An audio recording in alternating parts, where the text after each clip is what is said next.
March 14, 2012, my son Thomas lost his battle with the disease of addiction. I now belong to a club that no parent should ever belong to.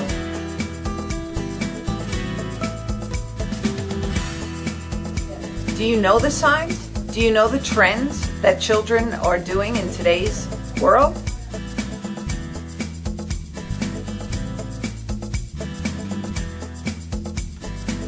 Do you know the signs and symptoms? Do you know the signs and symptoms of drug abuse? I want to empower and educate Long Islanders by bringing a force of professionals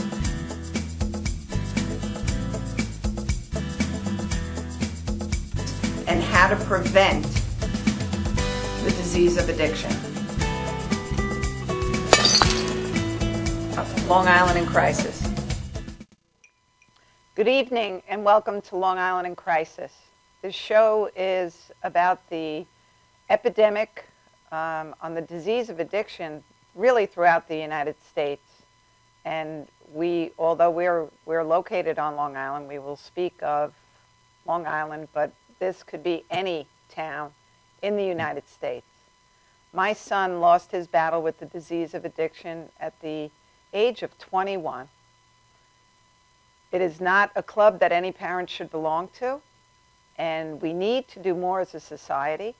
We need to do more as a country to fight this epidemic that claims lives every day. A family on Long Island will wake up every morning without a loved one, and that is unacceptable in today's world.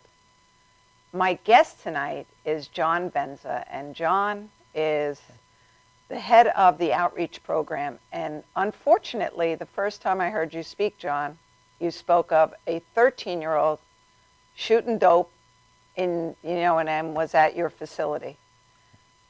So was that, you listen to parents and you hear people, just people in general say, well, that was a choice that they made. No 13-year-old makes that decision to shoot dope. Now, it can't be. Yeah. Many underlying issues, many, many things. And yes, kids make bad choices sometimes, bad decisions on what to try. And if you don't have that shut-off valve, it's off to the races. So tell me about your facility, because you are in charge of outreach in New York State, right? Well, you have Brooklyn, not Deer Park. Brentwood. Brentwood facility. And we have programs in Bellport, in Brentwood on Islip Avenue. Our main office and our other programs are in Richmond Hill, Queens, and also in Greenpoint, Brooklyn. So we have outpatient and the inpatient facility is in Brentwood. Yes, we specialize in our residential programs with adolescents, particularly, and I think something important, school-age adolescents. When you hear folks talk about adolescents, sometimes they talk about them as one flavor, 21 all the way down, and really you have two sets. You have the school-age adolescent, that 12 to 17, 18-year-old, and then you have what's commonly now referred to as the transitional age youth rather than the older adolescent, which is that 18 to 24-year-old. Okay. So, and we're servicing the younger kids right now. Well, the 18 to 24-year-olds, unfortunately, have the mindset of a 14, 15-year-old if they started doing drugs at that point in their life. Yeah, absolutely. I think, it's really about the development that happens. And, one time I was providing supervision to a young counselor, and she was meeting with a group of kids that were 20, 21, 22, and she was very frustrated. She said, they act like they're 13, 14. And I said, well, when did most of their substance abuse begin? Yeah. And then she had the aha moment. And essentially what happens is that the substance abuse causes developmental delays, developmental arrest in some cases, cognitively, emotionally, socially. So they're stuck. Yeah. They're stuck in their development. Unfortunately, they're at the age of consent and can choose whether they go in and out of treatment, and all of those things that go, they're not certainly capable of making those decisions, but they certainly have a few choice words for their parents. Yeah, sure. Yeah, I mean, chronologically, they're of age, and developmentally now they're not making really good decisions. And and you look at the research today, and it talks to you about brain development. And all the research and the science is saying now that that the executive functioning of the brain that deals with those decisions isn't really going to be fully there until they're 23, 24. So it's a big issue, and for parents, it's really sad because there's essentially parents until they're in that crisis when they're trying to get their children help, and even the 15 or 14-year-old, they realize that the youth service delivery system is not very kind. There's not a whole heck of a lot of support outside the home that parents can get. No, I know. I struggled. You know, my son was 16 or just going to be 16 and trying to put a PINS petition on him, you know, person in need of supervision, and they told me he was too old. I said, he's 16. Oh, he'll be 18 soon. And I'll be 90 soon. I mean, what does that have to do with anything? You know, it's just the idiocy of the way people, you know, the system works. Yeah, you know, and the way the PINS law used to be is it was parents and schools used to be able to get kids in front of a judge relatively quickly to enact the PINS, which, by the way, is a very weak statute when it comes as far as a hold and what you can do with kids. But it was that judge was that well-needed superpower that moms or dads needed sometimes to come in and kind of grab that kid and slow them down, getting them in front of that judge and help diverting them into treatment. And that card has been changed. That card isn't really available anymore like it was. So it's gotten more complex, more difficult for parents. You know, there's lots of parents trying real hard, doing the correct thing, trying to get their kids help, but the kids kind of know the scorecard, and they know how to shoot the gaps in the system. They certainly do. They certainly do. So so you deal with children 12 to 18. So I understand probably 15, 16 to 18, what they're starting to do. What are you seeing at the age of 12? Because if a parent is listening tonight and they say, oh, not my angel, speak to them. Yeah. You know, I think, you know, we see predominantly the 15, 16, 17-year-olds, but we are getting an increasing amount of 14-year-olds, 13-year-olds, and you know, it's truly frightening because at 13, you should be figuring out whether or not you're going to say yes if somebody asks you to dance at the school dance, and dealing with issues like that, not whether or not I should try something as invasive as heroin. And I think parents need to realize that this issue, the drug issue, and I'll be generic with all drugs, is rolling up on everybody's driveway out here in our suburbs. This is an issue that is getting younger and younger. The menu of drugs that kids can try is getting broader and broader. And cheaper. And cheaper. Yeah. Yeah. It's really, you know, there are old drugs with a new twist that have made resurgences. There are, through technology and science, new synthetic drugs. Oh, that's frightening. And the potency levels of some of the drugs that are making comebacks are tenfold of what they were. So I think parents need to realize that kids are figuring this out very young. And also, you know, we can't minimize that drugs used to be something that most kids didn't have contact with, or if not until way later in high school, if at all. And with the advent of the internet and computers and whatnot, it's not just a means of communicating and securing or procuring drugs, but it takes away the fear. It desensitizes that first contact. Very often, first contact with drugs is through the internet now, through a video, through a blog of somebody using the substance, what the substance looks like, what the proper language for the substance is. So kids start to transcend that level of fear and discomfort that used to take a long time with that first contact. Now it's in the privacy of the room on a computer, and they feel like they're kind of seasoned a little bit. So when that first real contact may arise, there's less fear. And perception of danger. Perception of danger is gone. Perception of danger is gone. I can't, you know, to think about my son, you know, actually using a needle, and any parent that's in that club there, it's mind-boggling that it escalates, and it escalates so quickly. So quickly. Yeah, and you know, I think the thing also is, and I want to say this because as we talk about parents and what things parents can think about, there's a lot of parents doing a lot of really correct, good things, all the things you're supposed to be doing. Absolutely. And unfortunately, the pervasiveness of this drug issue right now is catching kids that nobody would ever think would get caught up in it. And parents doing all the right things, also never thinking it will be my child because I've done all the correct things. You know, I can speak for myself, you know, but life happens. So you can't worry about what you did or didn't do because it has nothing to do with the situation at hand. Right. If you line 10 kids up, do you know which 2 or 3 are not going to have the shut-off valve? No, you're not. No. You know, there's just a propensity that's going to kick on. And the younger that they use that drug, all parents mean to do the best for their children. The absolute best. They want the best.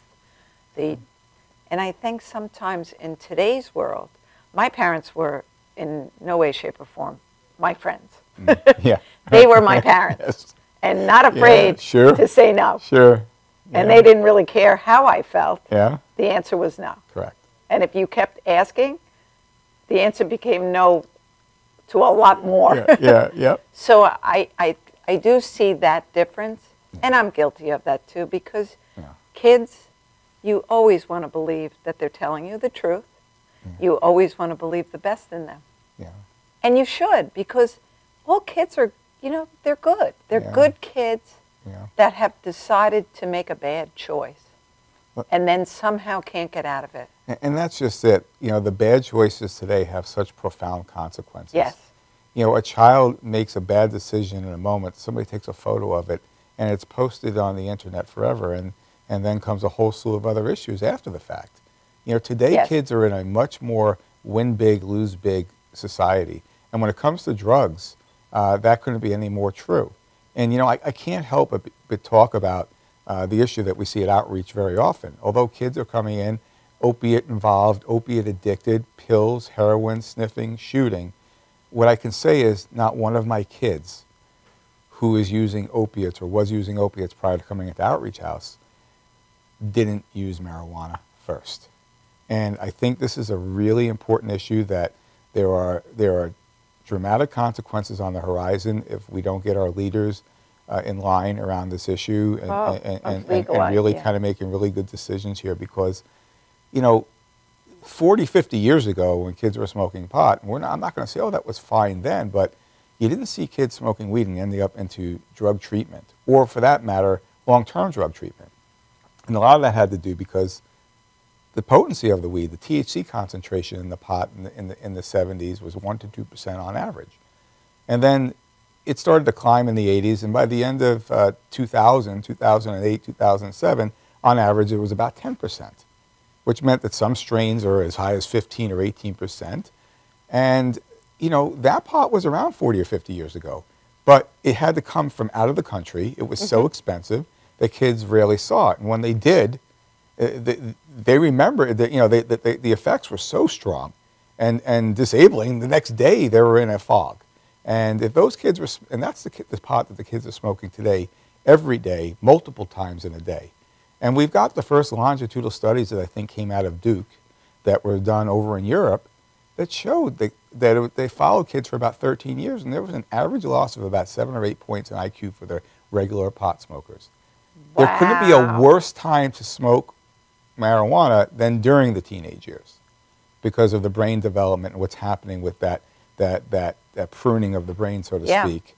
And so, and at the same time, we're getting mixed messages by states legalizing pot for recreational use.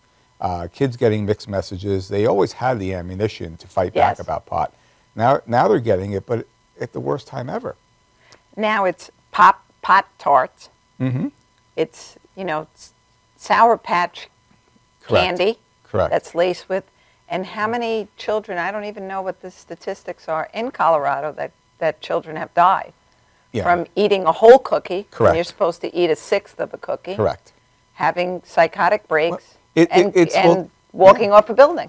Typical adolescent behavior when you really think about it. And this is the thing, that, you know, this self-perceived immortality that adolescents have. I'll live forever. And, you know, oh, I tried this. Well, it wasn't enough. Hey, you know what? Too much of everything is just enough.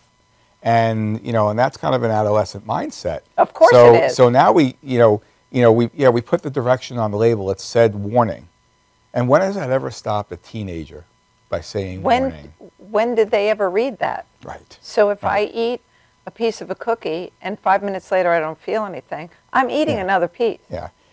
You know, it's just, I want it now. Correct. Because I need it now. They're not thinking about, oh, it takes longer to be absorbed through the lining of my stomach. They're thinking, oh, it's not strong enough. It's not having the effect.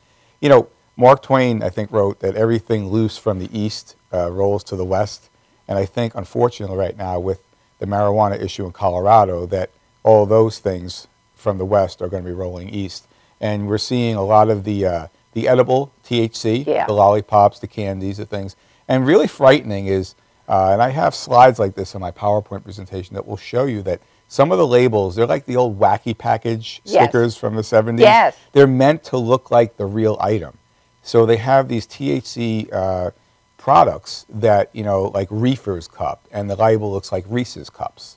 So, you know, you talk about kids accidentally ingesting that. Yes. I mean, the other thing is we haven't really even began to see the full effect of that yet. It's just starting to try and make its way here. The other concern is the concentrated THC, which is something that I really want parents to be aware of, because this is something I began to speak about during the past year. We're just beginning to see this pop up in certain neighborhoods here or there.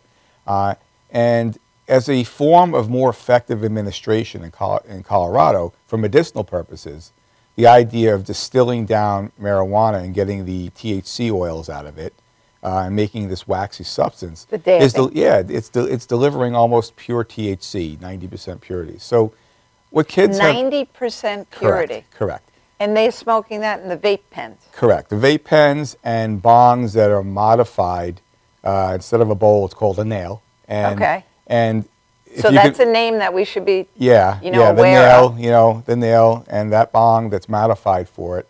And if you can make the image of kids smoking this extremely powerful THC, but to heat the nail up, you have to have something that looks like a torch that you heat plumbing pipes with to get the nail really hot.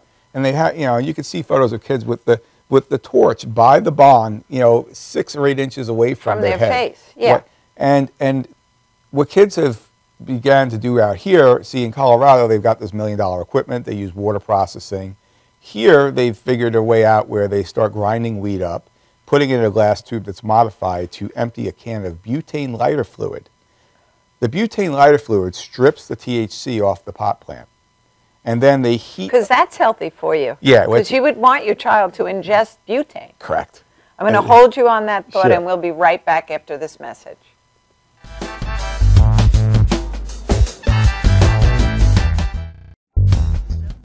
Dunkin' Donuts are always fresh. I made the donuts. We make them at least twice every day. Time to make the donuts. Not a few kinds, like supermarket. Made the donuts. Time to make the donuts. But up to 52 varieties. The donuts. Time to make the donuts. I made the donuts. Dunkin' Donuts, up to 52 varieties, fresh day and night. No supermarket can say.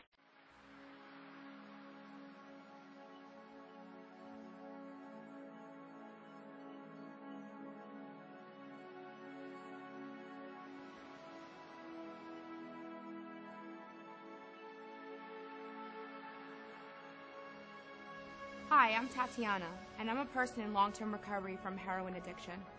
It was really, really hard, waking up in the morning, not knowing what to do, needing my next bag. I was so lost, but I'm here today to tell you that there is a solution.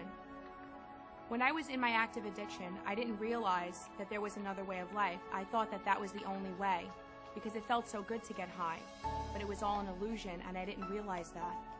But today, being 4 years clean and sober, my life is absolutely amazing. I'm able to travel, I don't need a drink, I don't need a drug. I'm just happy being with myself. I couldn't understand for many years why was I doing this? It's because I was an addict, but I didn't know it. Today, many kids are becoming addicted to drugs and alcohol, but they don't know exactly what they're getting into until they're out of it. And it's our job, it's my job to stand for these kids, stand for their recovery, and fight for their addiction. So I'm the president of Onward Forever, and I provide recovery services and support. And we're here to help. We're here to just listen. Anything that we can do to help. If you need me, this is how you get a hold of me. Please call 347-244-1550. 347-244-1550.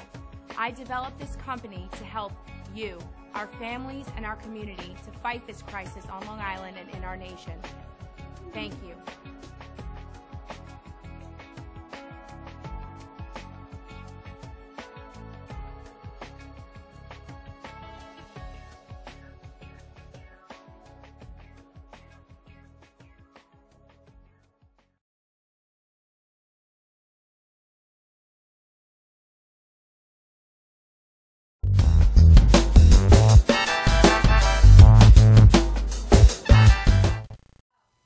Welcome back to Long Island in Crisis. I'm here with my good friend John Venza, and we're talking about stripping marijuana of its THC using butane and a coffee filter, right? Or something along those lines? Coffee filter to kind of catch the weed from falling through, and then they cook it up and it comes to a waxy consistency. And I just want to repeat again, butane is a... Butane is a neurotoxin. It kills brain cells. Kills brain cells? Yeah. Okay. And there's no way in the world that in a piece of Corningware on a hot plate that you're cooking out all the neurotoxins.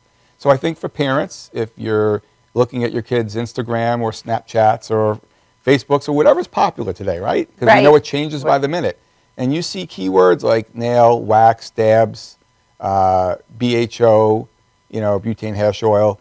You see any of those words, immediately call somebody. And do you think that if your child is using a vape pen because they don't want to smoke cigarettes, and it's only cherry-flavored oil, is that alarming, John? Yeah, I think, when you look at kids, one of the top 5 reasons why kids use drugs nationally is to act and feel older. So they look at younger kids look at older kids smoking. They've always tried to imitate it, whether they were candy cigarettes or what have you, and those behaviors, there's a reason why the candy stores don't sell candy cigarettes anymore. They begin and practice those behaviors, then they elevate it to the next place and the next place. And I think that if they're smoking vape pens, it's just flavored, it's just this, it's just that. Well, it's the first step in learning how to smoke. Smoke something. Yes. Smoking cigarettes, smoking weed, smoking something. It's behaviorally induced. It's the next step along the way. And I think that also with those vape pens, when kids are smoking butane hash oil wax through it, it's virtually odorless. Yes. They may have an odor for a split second. So, it's something to be concerned about. It's something to keep our eye on. And that little dab, how long can that last you, John? Kids will pull on that little thing 8-10 times off that pen throughout the day. So throughout the school day, certainly. Yeah, I've had kids that I had been treating that we had made progress with, and then all of a sudden they get caught up with the wax, and it's like the wheels fall off the cart in a very short amount of time. We're only beginning to see pieces of these concentrated THC arrests and things starting to pop up. And unfortunately, I think it's on the horizon. What I tell people is, I said, what crack is to cocaine is what wax is to weed. And the evolution of marijuana, it's not the pot of 1975 any longer. It continues to be refined. It's just, it just keeps changing and becoming evolved. And with the technology through the medicinal marijuana now, it's for both good and for evil, unfortunately. It always is. I think another thing, I made the point earlier, and again, this is for parents who are on the bubble or on the fence of pot's not so bad. Well, we went through it, we were okay. The one thing I say to everybody is, even though the opiate users, they didn't start with opiates. They didn't wake up one day and say, I think I'll do opiates. They got there through alcohol or marijuana. And with the marijuana, this is where kids learn how to become addictive or addictive behaviors. They learn how to buy, sell, hide, stash, lie to their parents, manipulate. This is where they learn all the behaviors that become the fundamental behaviors that keep them addicted and keep them sick as they progress through their addiction. And then what happens is they have that repertoire of behaviors well refined. They look for a new high, insert another more invasive, aggressive drug. They need a new high. Correct. Correct? They're not going to be happy staying in that same place. So, you know, if you want to really deal with the opiate issue and the Xanax issue, deal with the alcohol and the marijuana issue.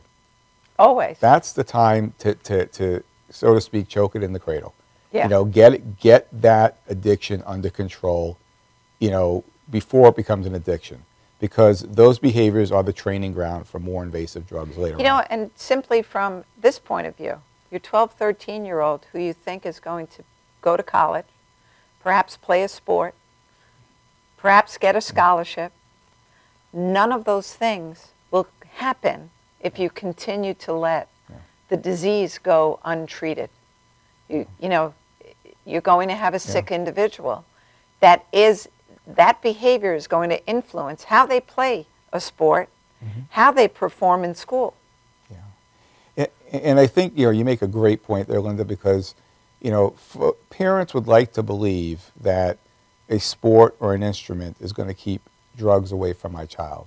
And, you know, listen, pro-social activities like sports, playing an instrument, clubs, artwork, those are all going to fill children's times with positive activities. That's what you want our kids to do. Absolutely. But to believe that that is a suit of armor, that because my kid kicks a ball or throws a ball, that they'll never come in contact, they'll never do drugs, that can be further from the truth.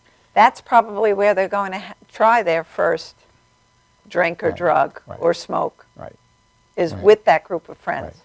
Because when you have 30 kids together, it's odds, right? Yeah. If we're playing odds, there's going to be Sure. 5, 6 kids there that are going to influence your child to do something else. Absolutely, absolutely. And I think that, you know, it becomes a mindset that, you know, that parents begin to see some of the other kids from 8th to 9th, and 9th to 10th, and 10th to 11th. And they hear different things about other children. And somehow, you know, folks shift that into making it more okay. And it's not more okay. No. You know, we have to keep our eye on the prize. Yes. You know, what's happening with our child, not compared to what other things are happening with other kids. And for that matter, you know, this is where the issue of alcohol becomes a matter of concern. You know, we had to have laws enacted, the social host law for that matter, because of some parents who became too permissive or more permissive around alcohol with their kids. And which would only do what? Set up the parents trying to do the correct thing by their kids. Because those parents would allow those kids to drink in the backyard, in their basements or whatnot. At a football party. Yeah. And I think the one thing that, you know, that parents, in spite of the social host law, you continue to hear about the party that was in the backyard with a couple barrels of beer and the parents were home. And, you know, and you continue to hear these stories. And, you know, I think something for parents to get is, you know, not only is it the misdemeanor with the social host law, but any one of those children who leave that house and, God forbid, hurt themselves or somebody else or kill themselves or somebody else, well, it's not just the misdemeanor. Then there's the felonious endangerment of the welfare of a minor that comes with that. Yes. And I think parents need to really consider that when you allow kids to have alcohol or substances in your backyard or in your pool area or in your basement, that you need to think about, can you really control what happens when they leave the house? No, because they may stop, get a 12-pack someplace else, because you got the ball rolling too. You know, but even if we think about the last month on Long Island, the limousine that was hit and we lost all those young people, and they were doing the right thing. They were not drinking and driving. They were over the age of consent to drink, and they were hit by someone under the influence. The driver on the William Floyd Parkway last week that admitted he was high on drugs and killed another person. So if we legalize marijuana, honestly, I take my life in my own hands when we get on the Long Island Expressway anyway. You know, and now you're going to have people that are high? Well, you remember the old commercial where I think the doctor is about to operate on the patient and they're smoking weed and they're, and they said, would you really want your surgeon doing that? You know, when folks are talking about this, what are the safeguards? What are the measures? How will they know? What levels? What will be the cutoff levels? What detection devices do they have if they pull somebody over with smoking? They don't have any of these pieces in place yet we're talking about legalizing. Is any strain of marijuana going to be legal? You know, some strains make people more sedate. Some strains make you very active. I mean, and wouldn't you be happy with the more sedate driver that, you know, but this is where it leads to. So, you know, knowing, you know, I spoke to a parent last week who knowingly their child is a heroin addict and is driving a car. Yeah. Now, how as a parent will he be mad at me if I take... Yeah, you know... Are you okay if your kid nods out and kills a family of 4? Yeah, you know, Linda, one of the things I find very often with parents in that struggle about where to draw the line, where to begin to cut their child off, where to begin to stop enabling and keeping them sicker. Yes. And that car, for example, you know, or I can't do that, or they'll run away from home. And thinking is, if they run away from home, I may never see them again. They'll surely overdose and die. And, you know, I try to tell a lot of parents that a lot of kids are found dead at home, in their own home, overdosing in their house. So nothing can be further than the truth from that. I think that kids will emotionally blackmail their parents in the progression of their addiction. Yes. And, you know, it's counterintuitive to take things away as a parent. Your parenting says, well, keep helping, keep helping, keep helping. Except when a child is sick with a disease like addiction, helping and that enabling is basically not allowing them to feel the consequences, and they're never going to make an effort to change because it's just keeping them sicker. So. And the analogy that I like to use is, if the child had diabetes, would you be feeding them Twinkies? No. You wouldn't, because it would be bad. You know, it would hurt them physically. It would hurt them. Right. It would, you know, help progress their disease. Yeah. So when we come back from this break, we're going to talk about what you do to empower parents and teach them how to deal with this disease, because it's quite the education, and unfortunately, not one you really want to learn, but you have to. Yeah. We'll be right back.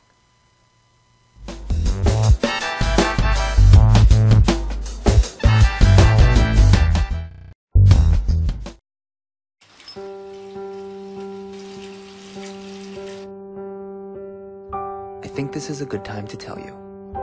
You're doing okay, Mom. I can call you Mom, right? I know we haven't known each other very long, but you seem like a real keeper. You're not perfect. There was that strained carrots incident, but you're trying. You pick up my bottle every time I toss it out of my stroller. That's high comedy to an 8-month-old. You hum the Barber of Seville when you wash my hair. So cool. And your rub-downs are out of this world. Anyway, I want you to know how much I appreciate you. You know, right? How much I love you? You're doing okay, Mom.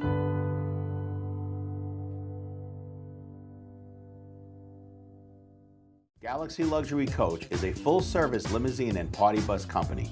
Family-owned and operated, we are an industry leader with over 25 years of experience in providing best-in-class luxury transportation for your special event.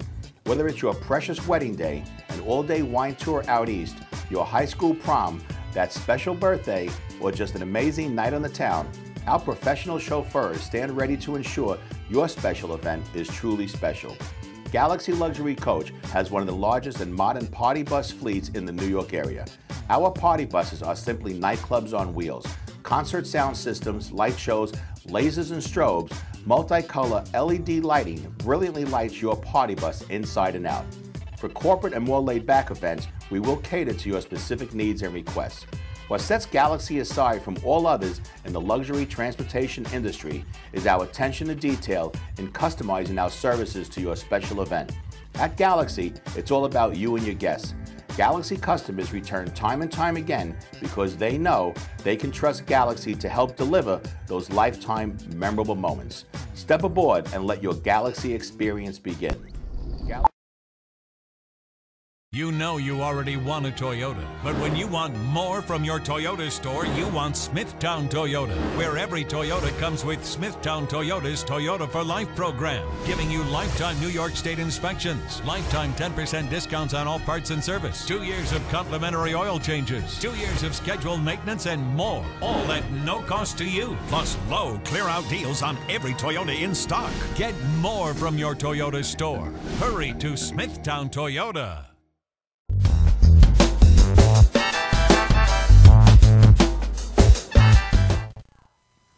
I wish that everyone could be here when we go to commercial because we're continuing a phenomenal conversation. You know, and we brought up some great points that parents get paralyzed with fear. Yeah. And they don't want to say no, and they want their kids to be happy, but if you knowingly have the information that all of these things can hurt your child, why would you think that's benign? Yeah. You know, because like we said, my son certainly didn't wake up one day and say, I think I'll be a heroin addict. I don't want to play Division I lacrosse. Nope. I want to, you know, certainly destroy my mother and my family. That's what that's my intent for my life. Yeah. No. Yeah. No, that was the disease that took over at that point. And I think, you know, one of the things for parents is that it's frightening. You know, and kids, in the progression of their addiction, kids know where parents' buttons are and how to push them. Oh my goodness! Even if they're not in the disease. True. I think that's all kids. That's inherent in their design. It comes in the survival guide of being a teenager. You know, and I think addiction takes it to the next level of the emotional blackmail. I'll kill myself. You'll never see me again. I'll leave home. Fine, if you take the car, I'll run away. It'll be the last you see of me. And parents are already frightened. They're already not sure what to do. They're already in the midst of a crisis, and the kids back them off, you know, in that way. You know, one of the things that at Outreach House that we do is we run a very intensive family program. When the kids are residing at Outreach House during the months that they're living there, parents are in a plethora of services because we know that to the degree that kids are going to sustain their recovery post-treatment is going to be the degree that we can create shift in the family system while they're with us. So on a weekly basis. Family education is everything. Yeah. The child cannot come back to the same household that enabled them in the first place. Right. It's actually cruel because all the work that the kid does and then they come back, the gains are going to be only short-lived. So we put parents through a weekly parent support group, which is just parents with parents in small groups processing the similar issues they had. And it's all the same story. Correct. That's the crazy part about it. Yeah. So, you know, like we said, when you're at home and you're paralyzed with fear, if you had a network of people that you could call to come together and just bounce ideas off of and gain strength. Because there is strength in numbers. And it's one thing to be a parent. It's another thing to be a parent with a child who has an addiction issue. And another thing to be a parent of a child with an addiction issue residing in the same treatment community where they're getting services. So we pull these parents together. We don't just call it a parent meeting. It's a parent community.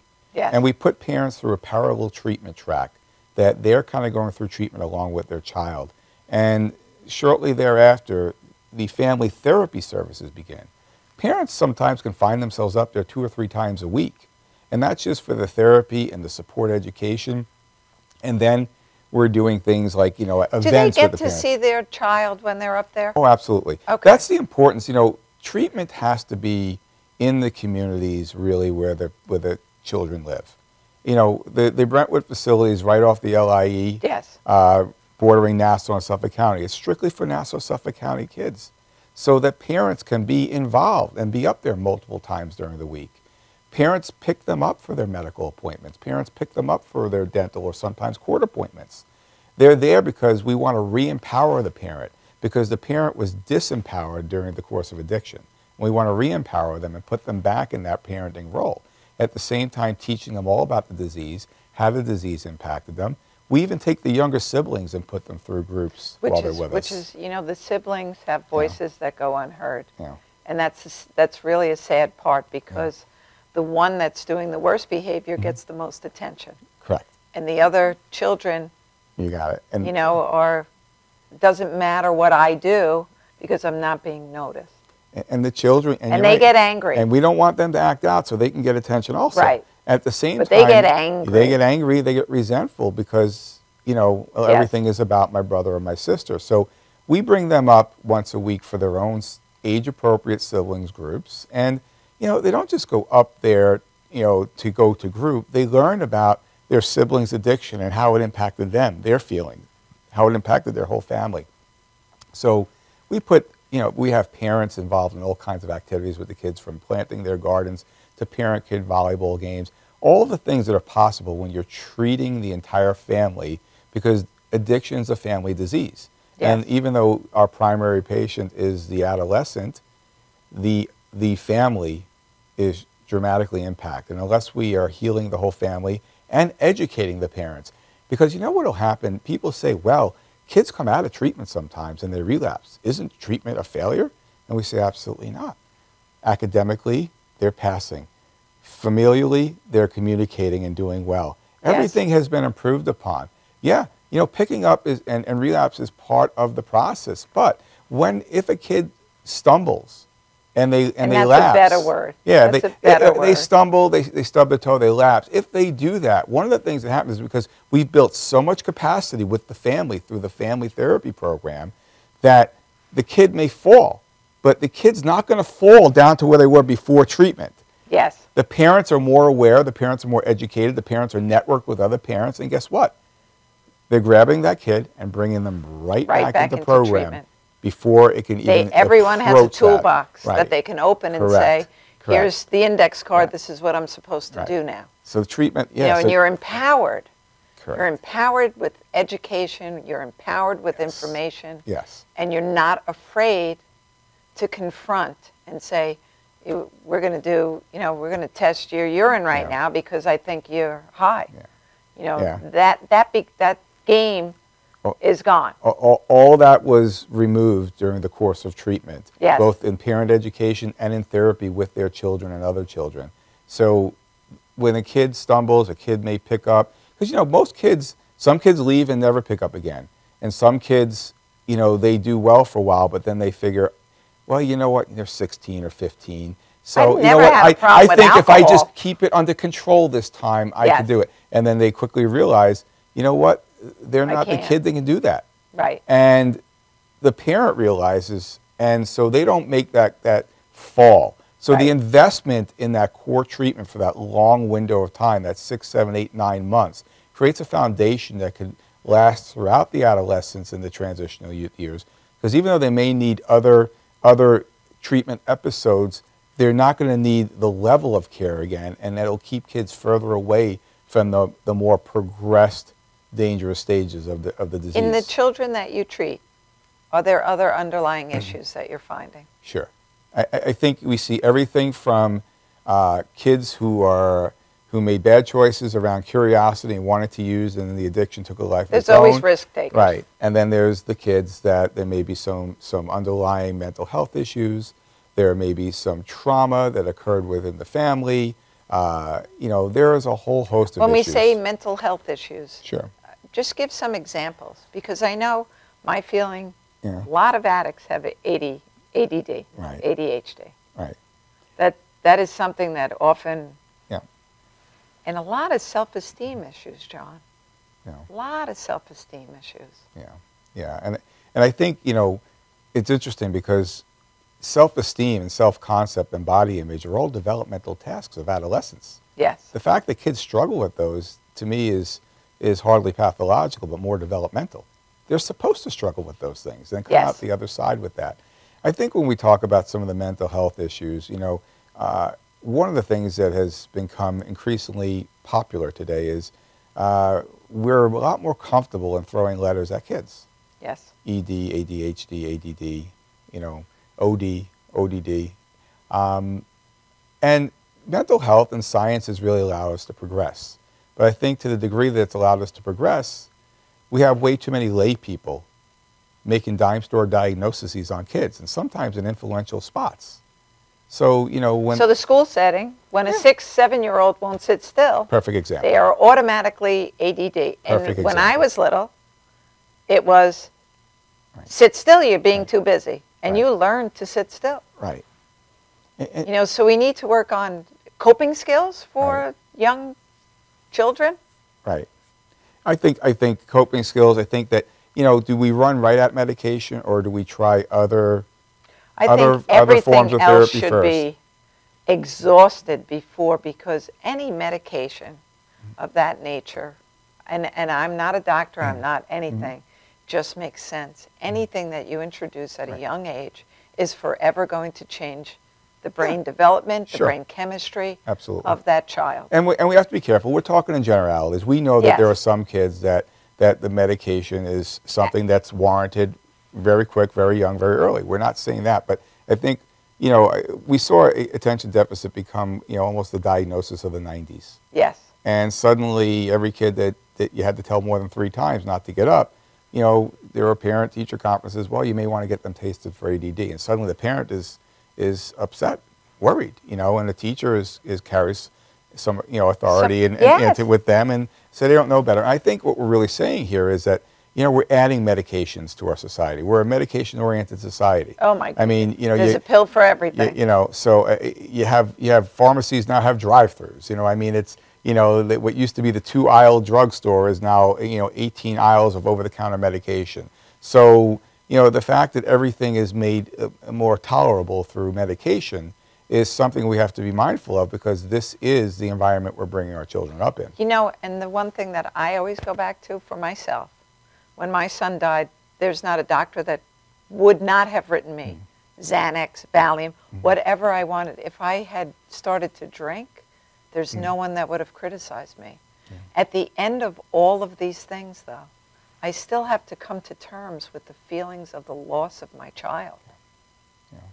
And I'm not criticizing anyone that does use those medications, but for across the board, whatever you're dealing with, at some point in time you have to deal with what you have to deal with.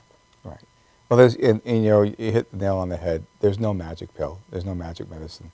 Everything needs to be coordinated with treatment, therapies, treatment at the right level of care. And that's, I mean, that goes back to, that's a whole nother discussion. Because we're still fighting access to treatment. Sure, yeah. Now, your program used to be 18 months. Yeah, well, you know, it's interesting. Years ago, when I first started there, and we're talking about 25 years ago, it was about 18 to 24 months, and then we went 15 to 18, and then 12 to 15, and we landed about 12 months for a pretty long window of time. We found that to be a pretty optimal window, because you have to remember, when kids get to our point, they've not made it through many outpatient programs. They've not made it through short-term inpatient programs. And they're children. And it didn't get there in 30 days or 14 days. It got there through months and sometimes years of the underlying issues, and then the substance use itself. And there's a lot, you know, for teenagers. It's not just rehabilitation, but it's habilitation, global first-time learning that didn't occur when it was supposed to occur, because development was arrested because of their substance use. That takes time. That takes time. And no matter how much people want to squint and pretend that it doesn't, it does. It takes time, but if we don't invest in this generation that's coming up, what have we done for our society? Yeah. And we'll be right back after this message.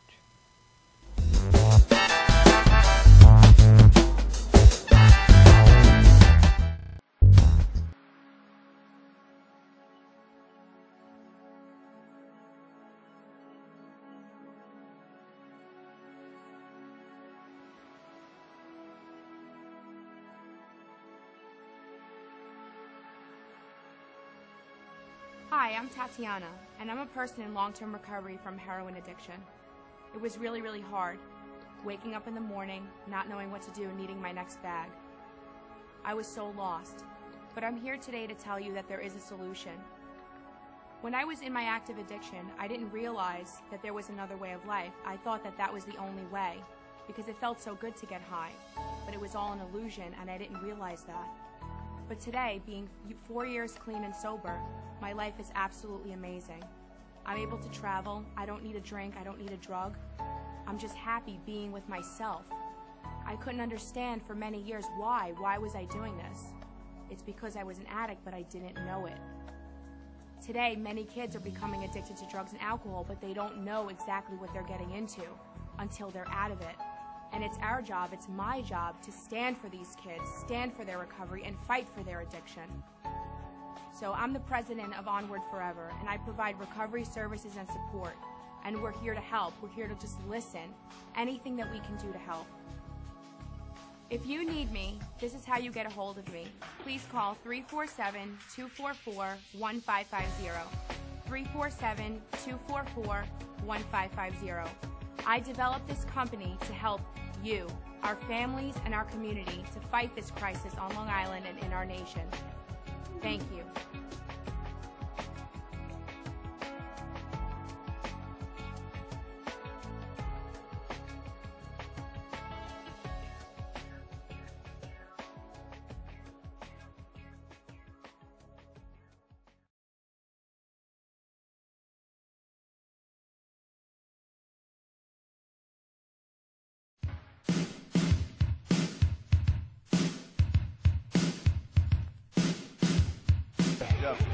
Yo, what's up, y'all? This is me, DMC, in the place to be, the greatest MC in history. There will never be an MC greater than me. And right about now, the only place for you to be is with the one and only Madhousetv. You are the man.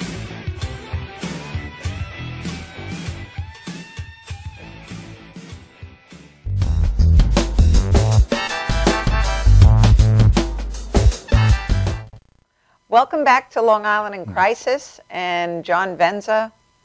I mean, your family program, I spoke at your family program, and I think it's, I wish I had known half the education that, you know, but when you're falling through this, and that's really my work, that's my passion now, is to educate parents, work with kids, you know, all of these things have to happen in our society. So what we were just saying is, if your child had, God forbid, cancer, diabetes, Down syndrome, a host of ailments, you would not be afraid, embarrassed, ashamed to say what your child had. But yet, when a child or anyone in our family struggles with the disease of addiction, somehow it's seen as a moral failing. It has nothing to do with that. Zero to do with that. Absolutely. I can say firsthand from treating over 10,000 kids and working with just as many families that there are just so many families that did everything so correctly that unfortunately their kids got caught up in a bad decision that and progressed. They don't have the shutout valve. They don't have that ability yet. They don't have that executive function yet to kick in. And some kids are chemically predisposed and neurochemically. There's a whole host of reasons. But I think we're doing a much better job of folks realizing that it's nothing to be ashamed of. It's not something to be, oh my gosh, if somebody found out. You know, it's shameless and it's blameless. And I think, unfortunately, those attitudes are carryovers from 50 years ago, that there's still residuals that are still making their way through. Slowly we're extinguishing it. Sadly, though, what it's taking to extinguish it is all these young people that people are seeing pictures of, the honor student, the athlete, all these kids that are dying senselessly. That is a high price, needlessly, and that's a high price to pay to get rid of the shame and the blame that people attach to it inappropriately. You know, that's one of the reasons why we work so closely with the parents, because the parents still have all these issues. Did I parent wrong? Did I do this wrong? And what they do in the course of treatment, they realize, no, I didn't. And, you know, I think it's so important. The other thing that I say to parents, too, and you're a parent, you did the best job that you could at the moment in time that you were. Yes. It's really easy to look back 10 years ago, 5 years ago, 3 weeks ago and say, why did I say that? That's where you were at that moment in time. So for any decision that you make in your life, wouldn't it be great if you could go back and do better? But you have to do better at the moment in time that you are. Yeah. That's all. Stay in the present moment. And, you know, I think for... That's why the rear view mirror in your car is so small. You shouldn't be looking backwards. No. Just keep the focus moving forward. Educate yourself, empower yourself. Get with people that you can talk with about this. Yeah. And there's no shame and stigma. You could be standing on the soccer field and there's going to be 6 other parents going through. These kids are hanging out with your kids. Yeah. So when you say not my child, yes, your child. Think again. Yeah. Think you know, again. I think you know, for parents, and the strength of our treatment program is our parents, because they get to be involved on the inside in. And I love that your parents go out now and educate other parents. Correct. Because I love having John Venza come and speak at any event that I'm at. But now John Venza is a hot commodity. So he has empowered his parents, which is a testament to your program, to you, and to those parents willing to share their story. Yeah, and thank you for that. And yeah, we're empowering our outreach graduate parents and alumni parents, getting them to go out there to speak to community groups and organizations, parent on parent with the information. So it's been an added piece that we've just gotten off the ground that is really taking up some momentum. I'll give you 1 minute to give us your closing words before I sign off for the show. Okay. What would be the one thing that you want parents to really take away from this tonight? I think for parents to keep their eyes wide open. You know, good kids make bad decisions. Good kids end up using drugs and alcohol. Keep your eyes wide open. Get close to your kids. You know, get involved. There's social media, all that. You know, we get caught up with trust and privacy. Well, if you think there's drugs and alcohol involved, trust and privacy goes out the window. My child being alive comes first. My child not progressing in addiction comes first. So I think that if I was to say anything is to stay close, stay on top of it. Things get out of hand very quickly today with our young people, and I think the closer parents stay to it, the better we'll be. And you know, on that note, if you think there's something wrong, there's something already very wrong that you haven't seen that. On August 30th, Sunday, August 30th, at 4 o'clock in the afternoon at Farmingdale State College, we are doing a walk. We're bringing Nassau and Suffolk, all of Long Island together. We're walking for those who have lost to the disease of addiction, those that are still struggling, and celebrating the phenomenal amount of people that are in recovery. October 4th in Washington, D.C., Joe Walsh, Steven Tyler. I can't even begin to name all the people, all the stars, all the rock and rollers that are coming out that are in recovery. Recovery is possible. Thank you so much for joining us tonight. Again, please message me on Thomas's Hope Facebook page for any information you may need. Have a great week, Long Island.